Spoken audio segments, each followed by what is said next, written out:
Hello, Jeffrey. Welcome to the Larpar Show, where we talk all about macro, what is money, what is coming, and how to protect yourself.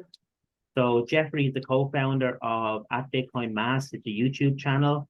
He's also the co-founder of Mass Adoption Bitcoin event, which was held in Boston this year. They're going to be running again next year. And so Jeffrey, welcome. Let's just dive in there and just tell us a little bit about your backstory, how you got into Bitcoin, how you found it, and what's going on locally in your area. Well, thanks, Lawrence, for having me on.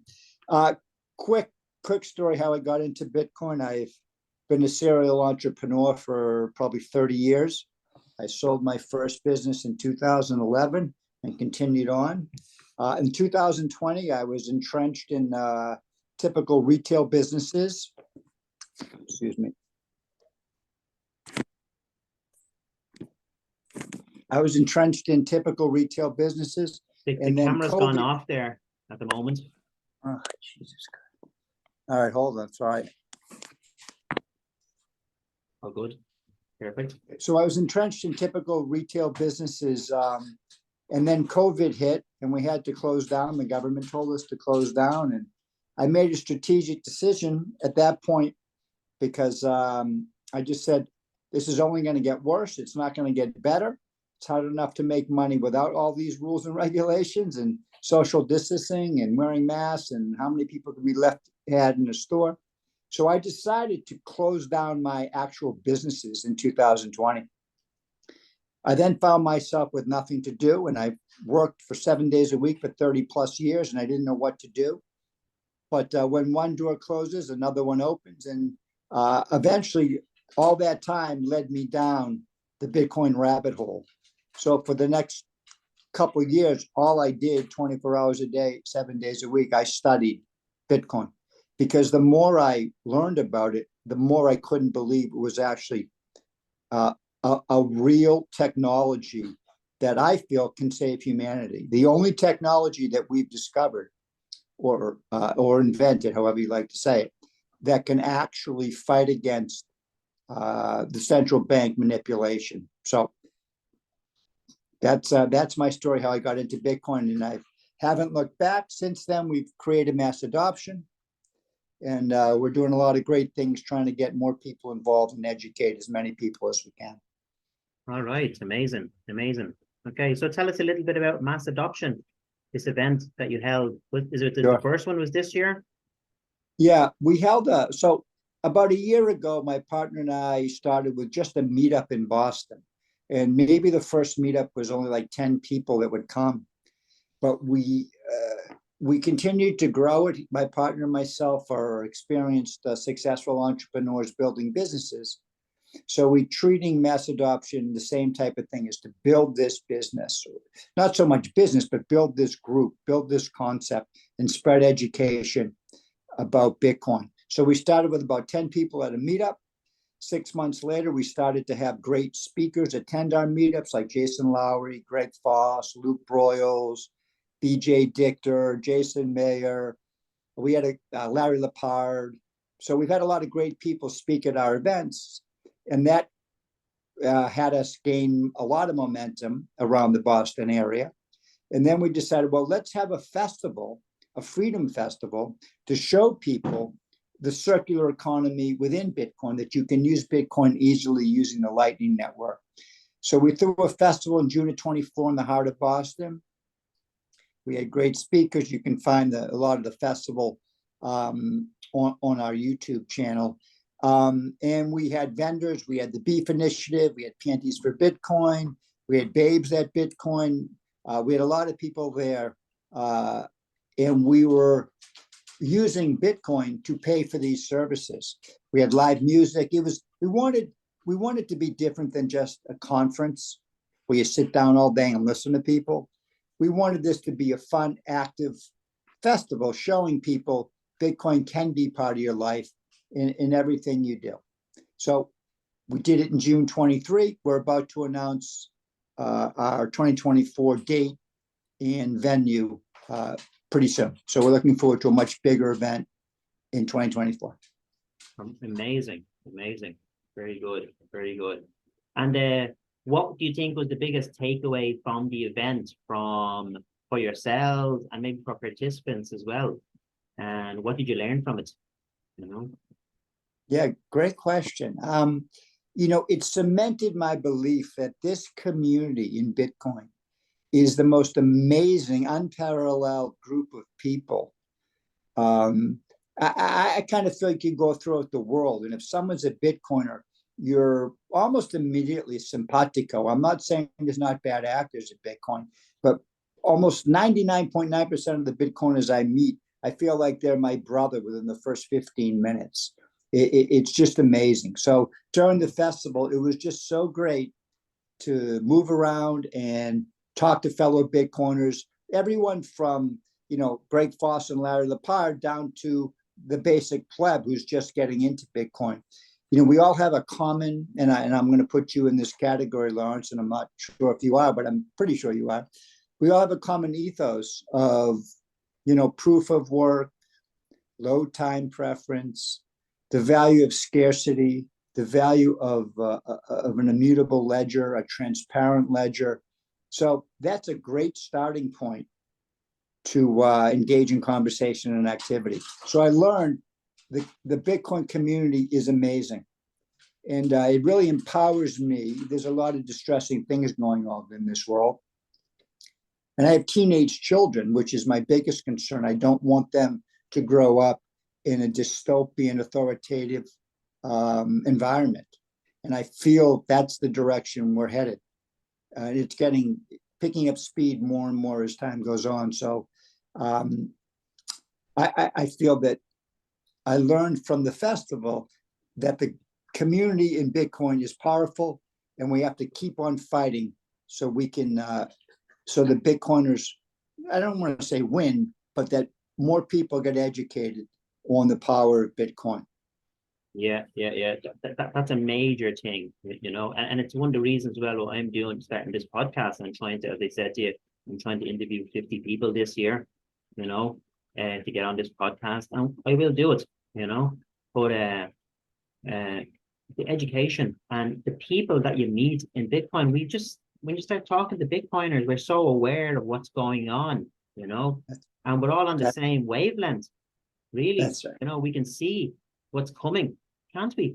Whereas a lot of other people, they just can't see what's happening around them, and I completely agree, Lawrence. I think part of it is, a lot of people are, if you will, fat and comfortable where they are, so they don't feel the need to have to do something else. But I just heard a great story about someone who's involved in the world of soccer, global soccer, and he's in Africa running soccer programs, and he's gotten very tight with some people over there, and he went to send and support some of the young soccer players in Africa, and he's been sending stuff Western Union to them, and he saw that they're charging at least 20% of the value that they're sending from the US over to different countries. And then the other side said, well, when I go and pick up my money, there are gangs there ready to rob you when you pick up your money from Western Union. So, Bitcoin is so important, and more so for the developing countries. Not that it's not as important for Western countries, but I think developing countries, they witness hyperinflation daily, and they get it in 1 second. You talk to those people about Bitcoin, you tell them there's only going to be 21 million ever produced. It's a hard cap. They get it immediately. You have that conversation with someone in Western Europe or the United States or Canada, it's like you're talking to a wall. So yeah, our job and our responsibility as good citizens and good human beings and parents and family members is to spread this education about Bitcoin. Yeah, definitely. And as we are learning on this journey, depends on what part of the world you are in, you will be using Bitcoin as a different, it'll be different to you basically. People in the West might save Bitcoin to protect their wealth or as a store of value. and people in other countries like in Africa and Asia and South America, they're actually using it to pay for goods and services, you know? So it is so much parallels with Bitcoin through all different things, through softwares, education, as a store of value, all different things, you know? Right. Agree. I love the logo there that you showed us there for mass adoption there. So very, very nice. Very, very good. Thanks. Happy Thanks, days. Happy days. What's been going on the ground over there? Let's talk a little bit about your local. What's going on in Boston with our governments, and some crazy things happening here in Ireland and in Europe. You know, so let's talk about what's happening in Boston on the ground. Yeah, thank you. Happening. Well, currently, things feel sort of like we're in a pause as far as government mandates and things like that. But I don't think people are going to forget. They're talking about trying to bring back vax mandates and mask wearing and all that stuff, but there's been a lot of pushback. So I'm curious to see how that's going to end up. But we had the festival in Boston because what, in our eyes, and hopefully a lot of other people's eyes, what better place? We call Bitcoin the peaceful revolution, but what better place to have a peaceful revolution than Boston? I mean, 1776, the American Revolution started in Boston. And allegedly, the Tea Party was the throwing of teas in the water was the first salvo into the revolution. But what a better place to have a freedom festival and push for the adoption of Bitcoin, but in Boston.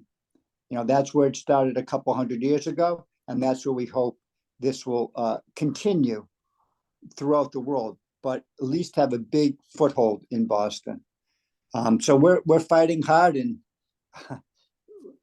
we'll see how the story plays out. But we're hopeful. I think you're hopeful too. As long as we have Bitcoin on our side, I think it gives great hope. Otherwise, honestly, I would be depressed, and I would not think the future is bright if we had to live in this fiat CBDC, total control, social credit score, CCP like stuff, which is headed our way. And people can put their heads in the sand and not think it's true, but it's right out in the open. If you have time to research it, you can just read everything that they're planning to do and have planned to do. All you have to do is you can just go to the WF's website or the WHO's website or NATO's website. All of these places openly spell out what the agenda is. And it's not good for the average pleb. So that's why we keep pushing for the adoption of Bitcoin. Yeah. Totally. Yeah. And we can see the same things happening in Europe as well. The same organizations, private organizations, are starting now to try and control countries. That's right. And something there that you mentioned there about the social credit scores and all, they're all coming here.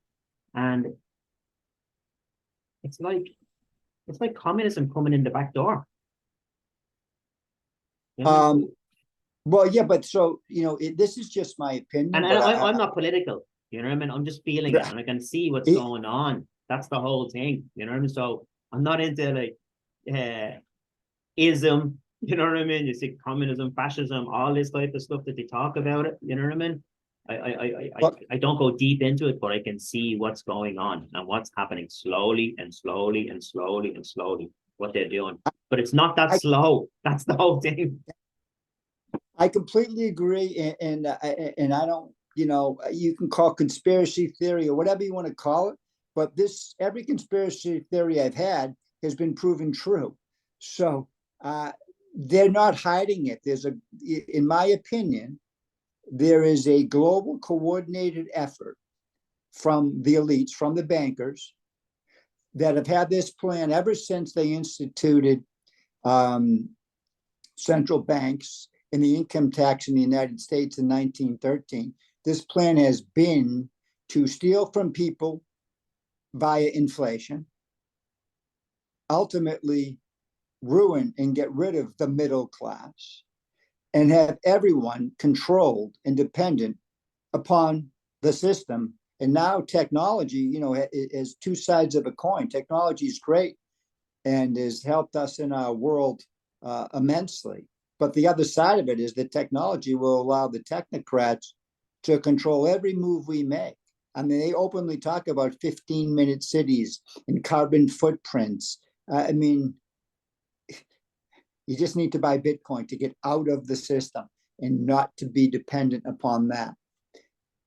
Yeah, So yeah, definitely, yeah. And it's all down to education and learning about it, because a lot of the stuff that people have been listening to over the last, say, 5 years and more is a lot of, I'll use the term, disinformation pushed out by governments and central bankers. You can see, but things are changing. I don't know. I mean, in our mind, we think they're changing. I do see things turning, but people, and again, this is my opinion. Please do your own research. In my opinion, the media, the mainstream media, is basically the propaganda arm of the government. So the government has a plan, or the globalists have a plan. They infiltrate their marketing plans to these mainstream medias throughout the world. And they all parrot back the message that the elitists and globalists want to say. So it is a coordinated effort to get this message out. And because of independent journalism now, because of Twitter is allowing more free speech, places like Rumble, YouTube allows some stuff. We're now getting real stories from people on the ground and real stories on what's actually happening. So I haven't watched mainstream media news in maybe 5 years. I don't care. It's nonsense. And so you basically have to take responsibility for yourself, which includes taking responsibility for your money, which entails Bitcoin. Yeah. And you can't trust any of those other sources. You just have to do the work yourself and try to protect yourself as best as possible. Yeah, and it's a great point as well, because I'd be talking to other people, and people out there think that the government is going to save them or somebody else is going to save them. I remember a few years ago, there was lots of chatter out there about, white hats and black hats, and they were saying about this, they're going to save them, and like nothing happened, so you need to get up and you need to get your head out of the sand, learn about what's happening, what's coming, how to protect yourself. So, Lawrence, one of my biggest thoughts is on this, and it's not true for every country, but for most countries, the elections are all a facade. So you got to get away from left or right, Republican, Democrat, or whatever the parties are in your country, because they're all the same. I mean, they're fighting in public to appease the plebs, to appease the voters. Oh yeah, they're fighting for this, they're fighting for that. But behind closed doors, they're laughing at us. They're partying. They're friends. It's all a show. It's all a show. Yeah. And so you can't rely on the government for anything. I mean, look at this. They've shut off our energy. They closed down pipelines. They're making us try to be reliant on green solutions, which is more detrimental to the environment than petroleum. Someone should research, you guys should research what it takes to build a battery for a Tesla car, and the mining that goes into it, the carbon footprint that goes into it, the child slave labor that goes into it. And you tell me that's a better solution than nuclear power? I mean, it's all backwards, which means to me, it's a coordinated effort to control us and put us down, as well as that they openly state, and Bill Gates openly states it, the WF openly states it on their website, depopulation. And I'm not going to get into some of the tools they're using for depopulation, but I think our listeners would have some understanding what I mean by depopulation.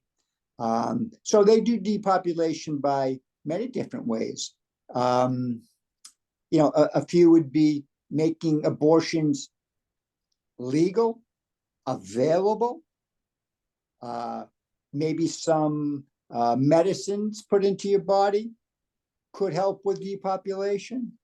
How about changing your gender and basically saying you're going to be sterile for the rest of your life? These are all, in my mind, depopulation in wrappers of, oh, we're doing social good and people should be allowed to do what they want. No, the real agenda is depopulation. Yeah. And it's scary. Again, those my own thoughts, my own personal thoughts. I'm not telling people that's the way it is. That's just what I think. You need to do your own research on these topics, but I think you'll be unpleasantly surprised that I'm pretty accurate. Yeah. No, definitely. Yeah. It does make sense for anybody that has done their work. They can go and learn about all this, and it's openly out there if you take the time to go out and, as you said, do your homework. But most people don't. They'd rather just sit back and just be fed from a thing that we call television.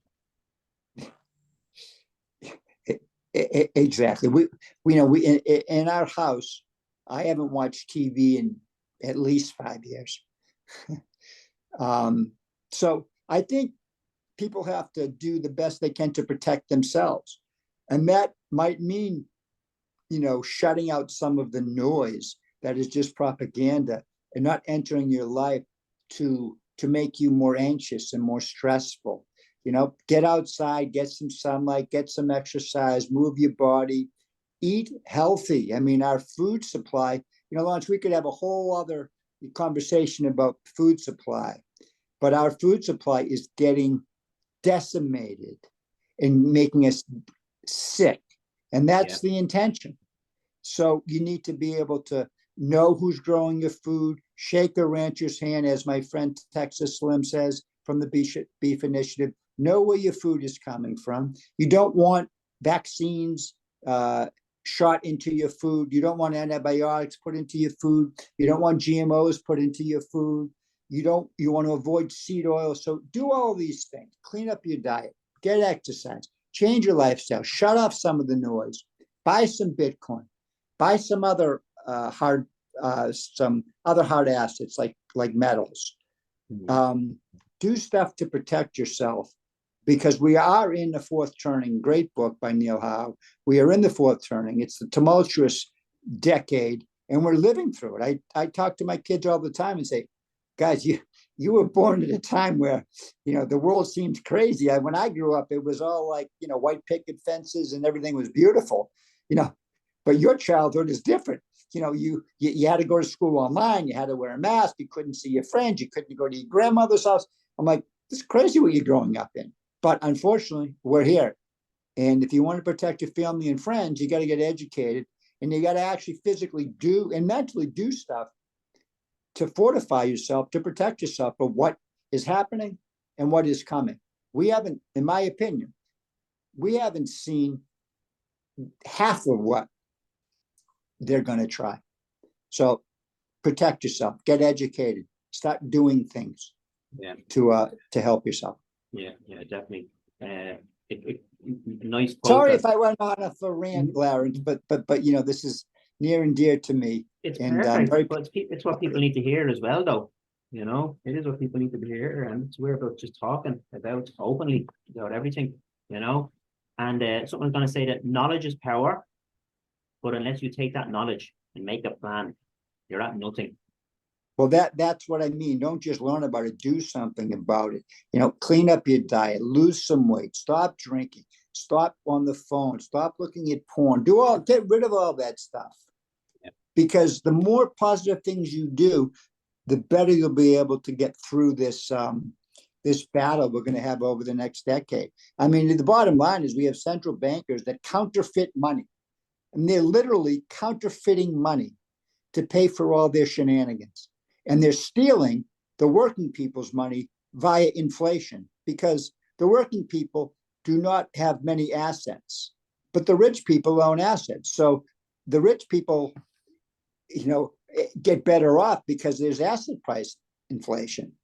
But there's also consumer price inflation. So when a working person that doesn't own any assets goes to the supermarket, their supermarket bill is up 20%.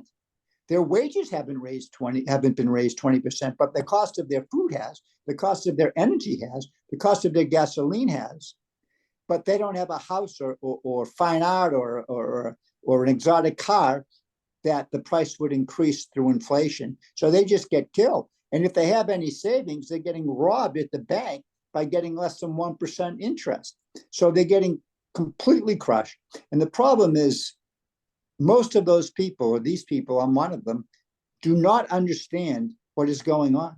They do not understand why they can't get off the hamster wheel of life. They can never catch up. They can never get on top of their bills. They can never have some savings because inflation is stealing their purchasing power, literally stealing their purchasing power.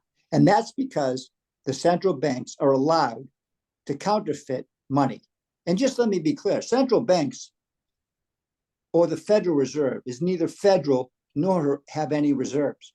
It is a private/public corporation owned by the banks that allows them to counterfeit money with basically no oversight from anybody. It's the biggest scourge on our society today. And unfortunately, Lawrence, I talk to people about this, and I'd say 80 to 90% of the people think I'm crazy or they don't get it. People need to educate themselves and wake up because it's coming, it's here. So yeah. And to put that point as well, on that point, I didn't understand all this. Just really in the last year and a half, you know what I mean? I started getting into Bitcoin in 2020 because I realized what was happening with all the money printing, you know, and for 48 years before that, I was in that rat race. We had some good businesses, we were good at making money, but I didn't understand what is money. And I didn't understand about, doesn't matter how much harder I work, okay, in my business, right, with my own sweat and all our team, and I had a big business. One of my businesses had like over 120 people in it, employed in it. It doesn't matter how hard I work because the government and the ECB is behind my back, devaluing the currency, the money devaluation, the currency devaluation. Yeah, in our countries, between 2008 and 2019, it was approximately 10%. That's how much money they were printing every year. In 2020, they upped it to 20% in 1 year, and in 2021, the same. You know, so basically in 3 years, the value of our currency was cut in half by 50%. That's you right. know, and most people don't understand it. We don't understand it. I didn't understand it. I didn't understand it, what was really going on. You know, Lawrence, that's a great point. It's very important because I was a serial entrepreneur. I started, founded, built, and sold businesses. I mean, I thought I was the next Albert Einstein. I was creating businesses, selling them to private equity, you know, all this money. And I had no idea. But when I had to shut my business down in 2020, or when I decided to shut it down, it gave me the time to do the research on this. And one of the most important points is for people listening, you really need to understand what the problem is, meaning what the system we're living. Forget about understanding Bitcoin, because that's the solution. The problem is fiat, which means by decree. Basically, someone tells you. Fiat money and money printing is the essence, the core of our problem. And until people understand the way our financial system works and how money is generated and what is the definition of money, they're never going to be, you know, to cap it off, you understand about Bitcoin and go, wow, that is something different. That is our only savior. But until you understand money, you won't really fully grasp what's going on. So I highly recommend Saifedean's book, The Bitcoin Standard. You know, it doesn't talk about Bitcoin until the very end of the book. It's amazing, although it's called The Bitcoin Standard. But it goes into the history of money. I mean, there's many great books and many great YouTube series on the history of money. people have to understand money. I also recommend a very good book, The Creature from Jekyll Island. It's about the how the Federal Reserve in the U.S. came in 1913. So once you understand that and their motives and incentives, and that was done on a holiday weekend in the middle of the night under complete secrecy to build the Federal Reserve Bank, you'll start understand that this is just the people that run these places are cartels. They're just cartels, and they're just basically criminal organizations that are on the top of the food chain, completely organizing, stealing the wealth from their citizens. And that's where we are. And that's why Bitcoin is so important, because it cannot be, it cannot be changed. It cannot be inflated. It cannot be confiscated. There's a whole list of reasons why Bitcoin is important. The most important part is a 21 million hard cap as to how many will ever be mined. And that to me, obviously, is the most important characteristic of Bitcoin.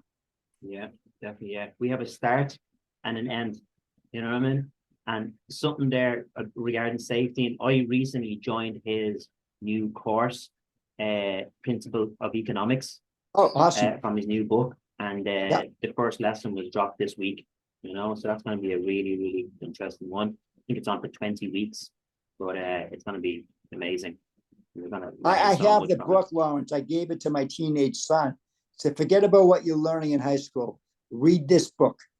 Yeah. So I'd love to hear what you think. Honestly, I'd love to get feedback on what you think about the course, because I might have my son take it. I used to work in public accounting, so I'm pretty familiar with economics and accounting, but I was also thinking about taking the course as well. So I'd love to hear your feedback on it. Yeah. No, definitely, yeah. Keep in the loop about it. Yeah. But yeah, it's going back to about education. You know what I mean? Learning about what's really going on out there. And I know sometimes it can be hard, you know what I mean, or finding the time, but it's not really that hard to understand it once you start looking at the right people and learning from the right people. You can cop onto this fairly quickly, Yeah, the concept isn't hard. You just need to spend the time to do it. Speaking of that, Lawrence, we are at Mass Adoption, where we have a few other endeavors going on. The first thing we're doing is we're in the process of building a Bitcoin-only AI, artificial intelligence, a large learning model, basically with no FUD, with pure verified objective Bitcoin data. And we're going to hopefully launch this Q1 of 2024. And it's going to be a place where anyone, from beginning your rabbit hole journey to very deep down the rabbit hole, to come and get Bitcoin verified, valid, truthful answers about Bitcoin. So we hope that will really help spread the education to Bitcoin. I mean, imagine you being able to go to an AI and ask it any question, and it answers you honestly and truthfully what the answer is. Anything from how many Bitcoin will ever be mined, to what type of node should I buy, to what type of hardware wallet should I buy, what is the difficulty adjustment, any question we're going to have the answer to. So we're really looking forward to launching that AI. And the other thing we're doing is we're launching, hopefully in Q4, an app for your phone called the Bitcoin app. It's basically an app, but it's a social app. So it's everything you would want about Bitcoin, but it also allows social interactability and communication. So it's hard to explain quickly here, but keep an eye out for the launch of the Bitcoin app too. And we hope these endeavors under the umbrella of Mass Adoption will help spread Bitcoin education, not only in Mass, not only in the US, because this is global. And those tools we're putting out are for the whole world to use. So we look forward to launching those and orange pilling as many people as we can. That's amazing. Brilliant. Yeah, as you said, yeah, Bitcoin is for everybody. It's global. It can help everybody out there. Depends on your circumstances. People can adopt it different ways. You know what I mean? And as you said, it's going to be for some people will use it in different countries for trading for goods and services. Some people will has it to store some of their wealth, you know. But it's good to have apps like that to connect different people. Like even last week, I was talking to a guy that was in, I don't know if I said it at the beginning of this, that came to our Bitcoin conference in Ireland. We had it there in May of this year, 2023, and we've already booked for next year already. He came. When's your 24 conference? It's on in the 25th of May, 2024. We're in Dublin. Okay. I don't want it to overlap our festival, so that's why I was asking. Yeah. It actually used to be on the same weekend as the Bitcoin conference down in Miami. Correct. They're in July because they're in July now. Right. Yeah. But we kind of started it off in 2022. Yeah, so this is the second year that we had it, so 2022, just as a meetup. And it just grew from there. We thought we would get like 30 people to go to it. Like over 200 came to it in the first year. This year was even bigger. We're going all out now for next year. But this guy flew in from Spain. He's Irish. He's been living in Spain. Came in. He was one of the speakers at it. But now he's in El Salvador. You know, he's doing some amazing things down in El Salvador. Beautiful. Yeah. So you know, Lawrence, one of my family hates when I do this, but when we're out to dinner, which we actually admittedly do go out to dinner less because prices are way too high and service is way too bad and the food's not great. So we don't go out as much. But when we do go out, sometimes I'll say to the waiter or waitress, hey, you know, do you know what about Bitcoin? Blah, blah, blah. If you have a wallet or download a wallet right now, I'll double your tip and send it to you in Bitcoin. So that's one of my little tricks or moves I do when I'm out to eat to try to orange pill people. So I've done it many times. Some people have had to download a wallet for me to do it. And then I don't know what they did with the Bitcoin. Other people were Bitcoiners and got it and were excited. So I just thought I would throw that in there as one of the moves I made.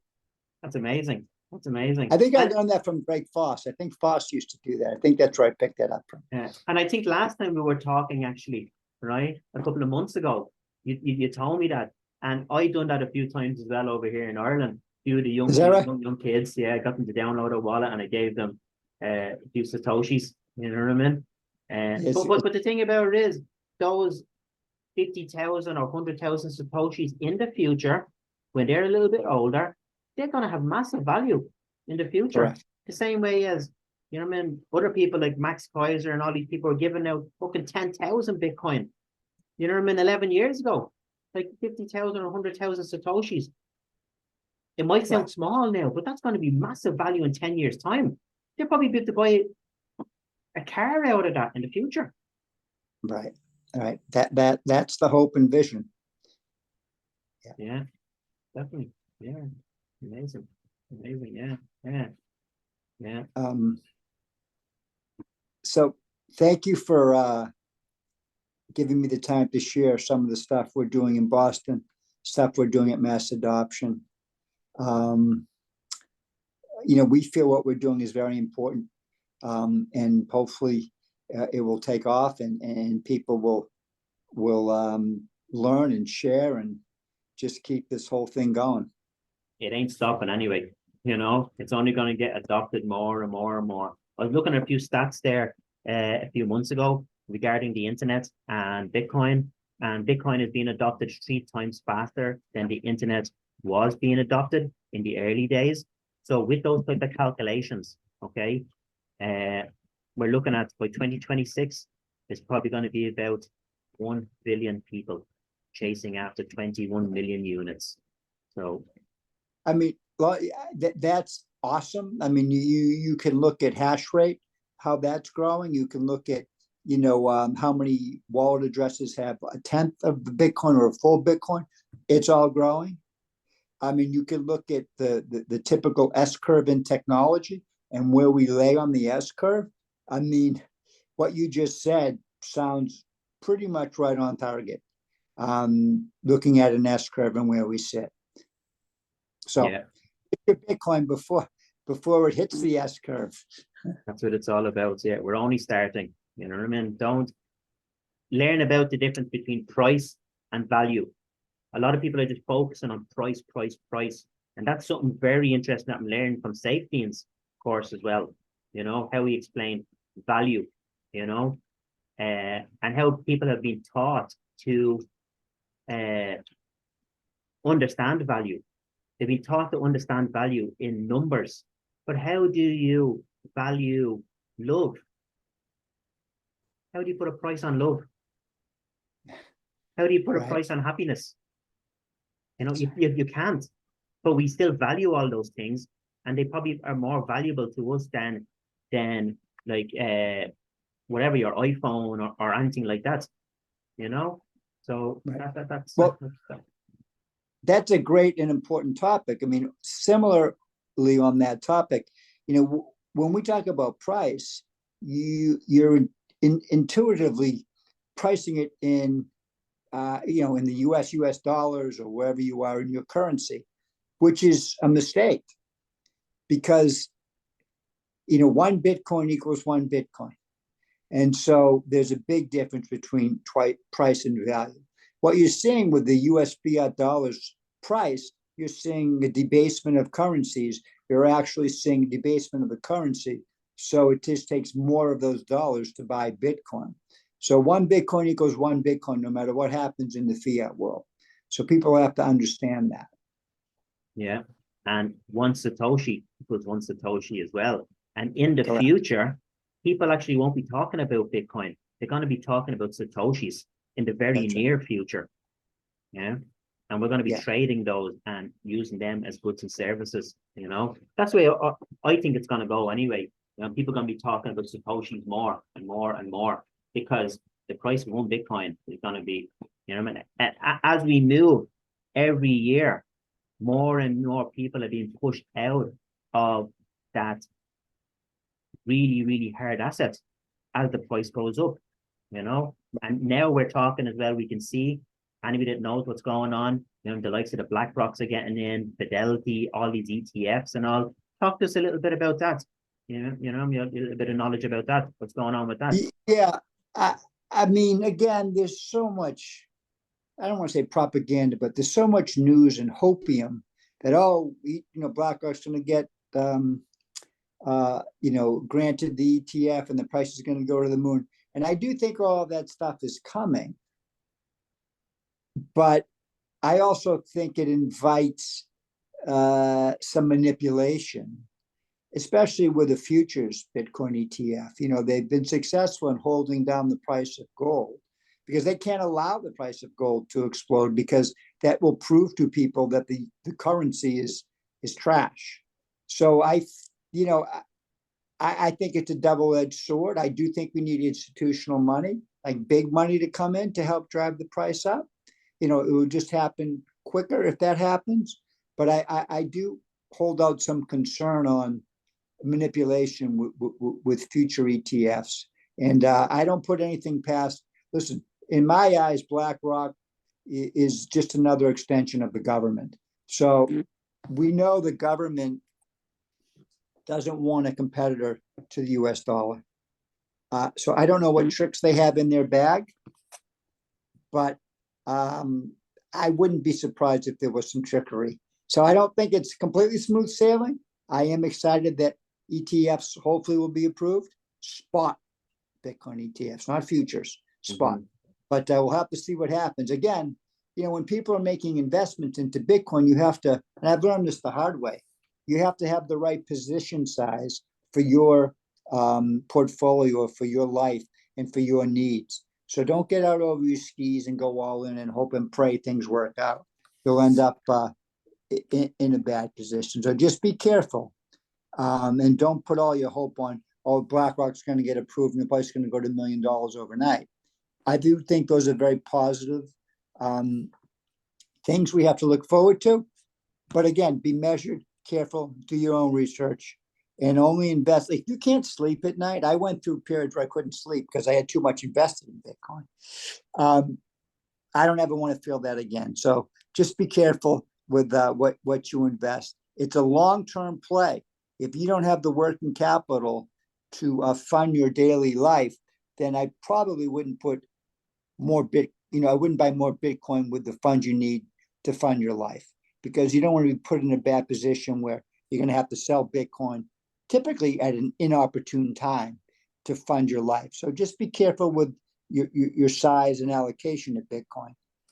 But there's no one size fits all. Everybody's different. Everyone has different circumstances. Do your own research. Be careful, and buy Bitcoin. Yeah, that's it. That's it. So Jeffrey, if people want to get in touch with you, okay, how do they get in touch with you? And what's the YouTube and the Mass Adoption website and your Twitter handle? Yeah, so Mass Adoption has a YouTube. It's a little crazy. Let me just give you our Twitter at Mass Adoption is BTC _ mass, MASS. And then my personal Twitter is BTC _ MS, as in like Mary Sarah, BTC _ MS _ thriving. I have multiple sclerosis, so that's why that is in my handle. We're on YouTube at MassAdoption.net on YouTube. And we're, my DMs and our Mass Adoption DMs are open for anybody. So if anyone has any questions or needs some help on anything, please feel free to reach out. We monitor those and answer people back quickly. Okay. And I invite everyone to come to Massachusetts in 2024 to help celebrate the Freedom Festival. I guarantee you an amazing, unparalleled experience. Almost as good as the conference in Ireland, but we're second best. Here, Jeffrey, there is no second best. You know right. that. You're right, Michael. You're right. Very That's good. right. Very good. Good line. That's funny. Cool. Okay, so over and out, and everybody can catch this on YouTube and wherever we'll be posted on Twitter and everything. And Awesome. we will talk soon.